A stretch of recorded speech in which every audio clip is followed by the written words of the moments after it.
Hello, and welcome to the third episode of Genesis Moments with Don, where I make approximately 5-minute teaching videos on God's creation.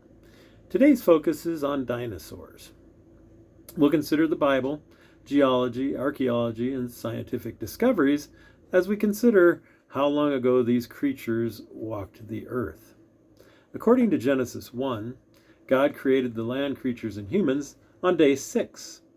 Adding up all the years given in the Genesis 5 genealogy, a straightforward reading of the God-inspired writer Moses, shows that Noah was 1,000 to 1,100 years after the beginning. The math adds up to 1,056 years. A global flood started when Noah was 600 years old. Going to Genesis 11, we can add up more numbers and see that Abraham was born about 2,000 years after creation. Most scholars believe that Abraham lived around 2000 BC, so that would put the flood at give or take 2350 BC. Yes, the flood is ancient history, but 2350 BC is a far cry from the millions of years ago when we're told that the dinosaurs were buried. In the real world, we can observe what large floods and mud flows do to the landscape. They bury things quickly and can create fine layering that turns into rock. Geologic activity can change the landscape very quickly. At Mount St. Helens, for instance, one pyroclastic flow created 45 feet or 14 meters of finely layered sediment in about 3 hours. This layering was exposed by large mud flows when a canyon was formed in about 3 days. There's now a river flowing through this recent canyon, and we know for a fact that the river did not carve the canyon.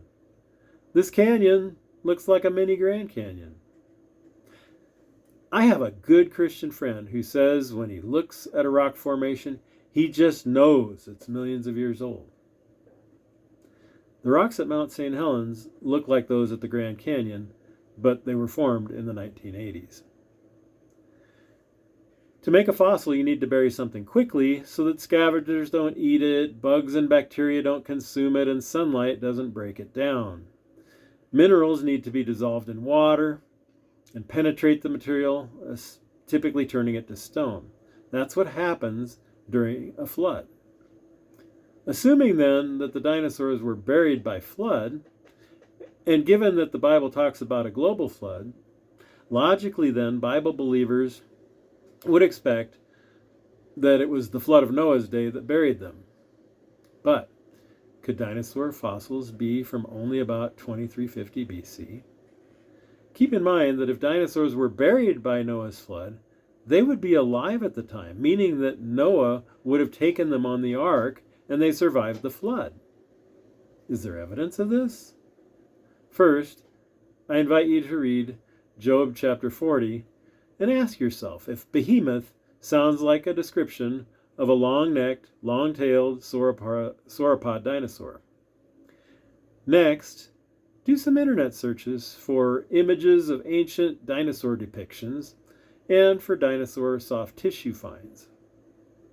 Ask yourself if it is logical to expect that dinosaur soft tissue could last millions of years. Ask yourself why at archaeological digs such as in the Hell Creek Formation, where dinosaur bones are found, there can still be a smell of death and decay. History shows that the prevailing narrative of the day is often wrong. Think independently.